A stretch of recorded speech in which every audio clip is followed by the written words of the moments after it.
paciente, né, que ele tem 48 anos, recebeu ele já parado. É basicamente isso que a gente tem de informação desse paciente. Ver se de fato o paciente está parado ou não. É basicamente a gente verificar o pulso central, né? Tanto pode ser o carotídeo, né? Palpa o pulso ali por 10 segundos. Se não sentir o pulso, até para o contrário, o paciente está parado. Aí a gente, como médico, já começa a RCP e vai chamar a equipe de enfermagem, quem tiver ali para ajudar. Papel de liderança. Bora lá. Então, o que a gente faria primeiro? Vamos confirmar se tá parado mesmo, pô, monitorização. Todo paciente crítico, né, que ele chega no serviço, ele tem até aquele ditado que incomove e ganha move, né? Então, um paciente que você olhou para ele e viu que ele está estranho, né, que ele tem aqueles estigma de paciente crítico, ele vai ter que ganhar uma monitorização, oxigênio se necessário, veia, e depois a gente parte pro ABCD, a gente monitorizou e veio isso aí. E aí, o que a gente faz? Essa fibrilação sem taquicardia ventricular sem pulso, quer dizer? Pode ser. E você pediu o carrinho, só que o carrinho tá longe, não tá ali, vai demorar. Enquanto isso, o que a gente faz? Vou fazer compressão. Já iniciou a compressão. Qual que é o ritmo da compressão que a gente vai fazer? 120. Se é 120, né? Ou ciclo de 32. Entre esses ciclos, né, de 100 a 120, de 5 a 6 centímetros de profundidade, né, fechando o tórax retornado novamente, ajuda, né, o paciente com a parte de ventilatória, né, fornecendo algum tipo de oxigênio para ele. O que a gente tem de opção ali que a gente poderia utilizar por enquanto? Aqui já tem a opção de colocar um bambu. Então a gente começou a ventilar o paciente com bambu, então vai ficar 30 compressões para 2 ventilações, cada ventilação 1 segundo, e a gente vai deixar esse oxigênio no talo, 15 litros na parede, né? E através da ventilação manual a gente consegue fazer isso. Então se o cara tem a habilidade ali de entubar, ou também pelos desfechos novos do ACLS, ele mostra que se você tiver uma máscara laringe, é tão efetivo quanto a intubação. Que ritmo que é? Taquicardia ventricular. Começou com a fibração ventricular e agora abriu com a taquicardia ventricular. A taquicardia ventricular é polimórfica, tem a monomórfica, né, que é a morfologia dela sempre igual, e a polimórfica, que é estraçada. Tratamento ouro para dividindo, né? A PCR pode ser por AESP e sistolia, que são ritmos não chocados, que a gente só vai comprimir e fazer droga, e ritmos com fibrilação que a gente pode chocar o paciente. A taquicardia ventricular, tanto a polimórfica quanto a monomórfica, tem que chocar também? Polimórfica também. Daí você tem que ver, por exemplo, o paciente, se ele tiver pulso, ele pode estar num torçado hipoano, entendeu? Se for uma taquicardia ventricular com pulso, a gente vai fazer cardioversão elétrica, porque ele tem pulso. Uhum. Mas se for uma taquicardia ventricular sem pulso, é desfibrilação. A única situação que a gente vai desfibrilar um paciente com pulso é quando é um torçado hipoano, né? O cara tem pulso, mas ele tá com torção de ponto. Por que a gente vai desfibrilar? Porque a cardioversão normalmente é sincronizada, né? Ele vai pegar o eixo do complexo da onda R lá em cima. Pico da onda R. Ele mira o pico da onda R, no próximo pico da onda R ele daria o choque. Só que como o torçado hipoano, a onda R fica mudando de morfologia e tamanho, ele não consegue mirar na próxima onda R para dar o choque, entendeu? Aí você tem que desfibrilar o cara mesmo. Dá pra cardioverter ele sincronizar. Aí tem que chocar mesmo. No caso, ele tá com, esse 84 é o pulso, né? Então tá com pulso. Não, aí não tá com pulso, né? É que não tá aparecendo a compressão torácica, mas é... Ah, tá. É o que tá gerando de compressão, né? Isso que tá gerando de compressão. Entendi. E até tem um dado interessante, quando o paciente está com real invasiva, a gente consegue verificar aqui a pressão arterial do cara em tempo real. Se você está comprimindo, né, com uma linha arterial, né, que é pressão invasiva, e a pressão diastólica está acima de 20, significa que a compressão torácica está sendo efetiva. Tem pela SLS a recomendação da diastólica tem que ser acima de 20, né, para a gente estar perfundindo a coronária. Então aí tem que chocar nesse caso. Vamos chocar. O que a gente poderia ir fazendo, por exemplo, até chegar o carrinho, né, a gente percebeu que o paciente está parado, a gente pode fazer o quê? De droga. Mas não tinha que chocar antes de fazer qualquer outra coisa? Então, vamos pensar que não chegou o carrinho ainda. Você está reanimando ali, está comprimindo e tal, e não chegou ainda. Adrenalina, então. Você dá acesso, né? Monitorizar, fazer acesso. Então a gente tem que fazer acesso. É bom já pegar 2 acessos. Dá para fazer também via intraóssea, caso não consiga funcionar o acesso. Mas a primeira droga que a gente faria, né, no paciente parado seria a adrenalina. Dá pra fazer uma ampola de adrenalina de 3 a 5 minutos. Então a gente vai fazer basicamente um ciclo sim, um ciclo não. Outra droga que a gente faz é a amiodarona. Por exemplo, você chocou o paciente, voltou a reanimar 2 minutos ele, verificou o pulso de volta, ele tá íntimo chocado, ou o paciente de volta ele não voltou, tá autorizado a fazer a amiodarona. A gente faz 300 mg, seria 2 ampolas. Aí vamos chocar esse cara aí. A gente vai cardioverter ou vai desfibrilar? Desfibrilar. Desfibrilar porque tá sem pulso. Desfibrilou. Ó, o ritmo do paciente voltou. Magicamente voltou. Na prática não é assim, né? Quem dera. Por exemplo, a gente, mesmo que você desfibrilou o cara, que você conferiu o ritmo com a pá, a gente vai continuar fazendo compressão cardíaca por 2 minutos, para depois, na próxima verificação de pulso, a gente decidir se vai continuar com a ICP ou não. O que é o papel do médico nesse cenário ali? A gente tem que estar de fora, né? Que você não pode estar envolvido ali nem na compressão quanto na ventilação, porque senão você não consegue pensar, né? Você tem que estar de fora gerenciando a parada. E quando o paciente para, ele para por algum motivo. Normalmente, quando é ritmo de fibrilação ventricular ou taquicardia ventricular, às vezes é o próprio coração. Então, só com choque a gente já tira ele dessa situação. Já quando é ritmo, tipo, atividade elétrica sem impulso ou própria sistolia, o paciente tem algumas causas porque ele parou, né? Como médico, quando o pessoal tá reanimando o paciente ali, a gente tem que pensar, por que esse paciente ele teve uma parada cardíaca? Se estiver envolvido na compressão, você não consegue parar pra pensar isso. O que a gente pode fazer por ele? Se a saturação tá baixa? Já tá no umbu, já tá com 15 litros, né? Já tá 15 litros, tá saturando 63, a gente queria pelo menos um alvo de 90 pra cima de saturação. Seria o momento de tomar agora?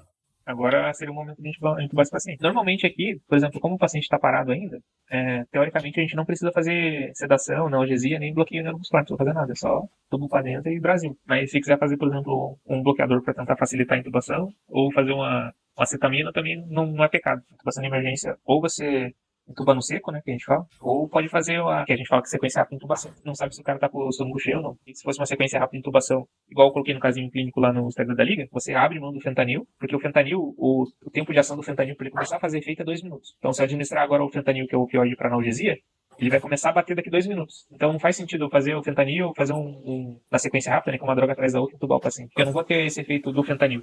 E qual que é o bloqueador que eu utilizaria nesse caso? Pode ser tanto o Quelicin quanto o Rocurone. Se quisesse usar bloqueador, né? Mas aqui você poderia entubar no seco mesmo. Mas se a gente quisesse fazer, por exemplo, uma sequência rápida, o paciente está voltando e tal, o que a sequência rápida normalmente é? É cetamina, que é ketamina ou cetamina, ou destrocetamina. Ela é sedativa, né? Promove uma hipnose dissociativa, então ela tira a consciência do paciente. E ela promove analgesia também. A gente consegue meio que abrir mão do fentanil, né? Usando a cetamina. Mas, tipo, a gente é da liga de anestesia, né? Eles falam, não, o fentanil é importante, porque o opioide é importante, porque a laringoscopia é uma coisa que é uma dor pior que levar uma facada, então o paciente pode fazer uma descarga adrenérgica e infartar ou parar de volta, né, por conta da dor. Uma alternativa viável para a gente fazer de opioide seria o alfentanil.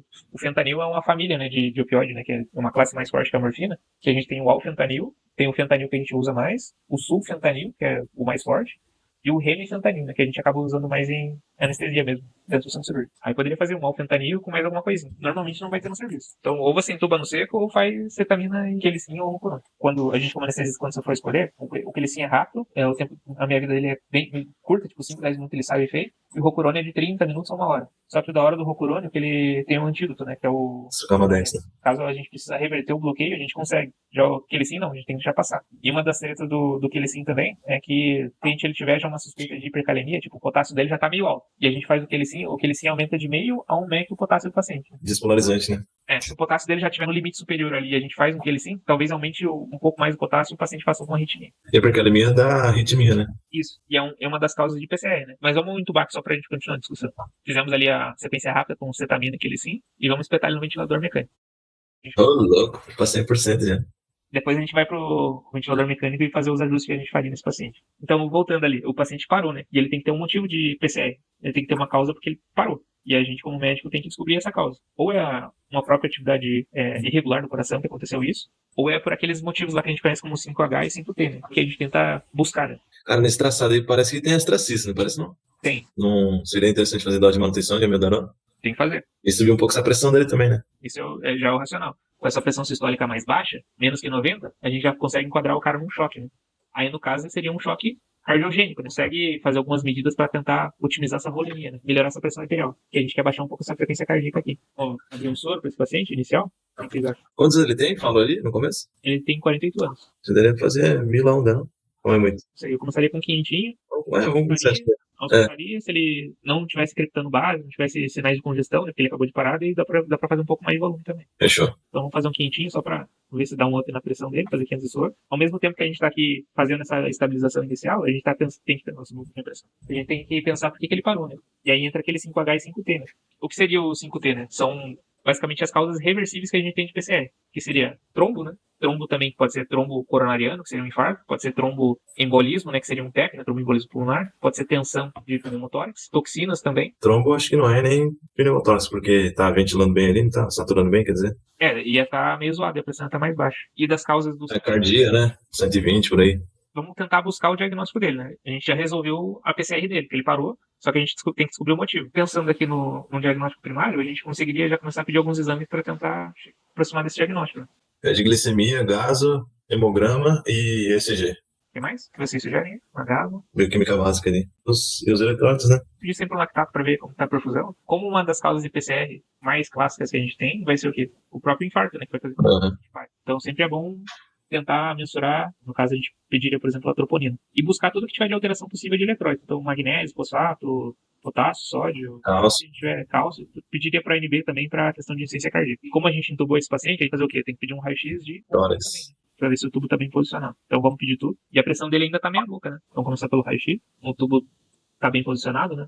O tubo ele tem que estar, quando a gente aproxima aqui, dá para ver a ponta do tubo aqui, ó. ele tem que estar de 2 centímetros da carina, né? Que é bem essa divisão do brônquio-fonte. Então dá pra ver que o tubo tá bem posicionado. Aqui me passa um pouco mais de trama vascular, assim, né? Subindo, né? Normalmente quando tem essa trama vascular por fisiologia, tem aquela zona de West lá, né? A gravidade faz com que o sangue se acumule nas bases, né? Então o hilo pulmonar, a trama vascular tende a ser direcionada para as bases. Quando tem essa inversão de trama, né? Que o hilo, as fibras começam a subir em direção ao ápice, normalmente significa que o paciente está congesto, né? Tipo, tá acumulando líquido dentro do pulmão e do coração dele. Que é o que parece, né? O paciente tá com pressão sistólica meia boca, é bem característico de, por exemplo, um choque cardiogênico. Mas o lactato dele vem estourado, significa que ele tá mal perfundido. Por que ele tá mal perfundido? Provavelmente ele tá com choque cardiogênico, né? Que a pressão sistólica dele tá baixa. A gente fez um soro, mas pelo raio-x ele não vai aguentar fazer mais volume. Se fizer uma dobutamina, não ajuda? Era um paciente que a gente poderia começar com um inotrópico, né? E uma droga Que é a nora. para tentar aumentar a pressão arterial dele. Vamos colocar essa norinha por enquanto, que ligou a noradrenalina em boa, né?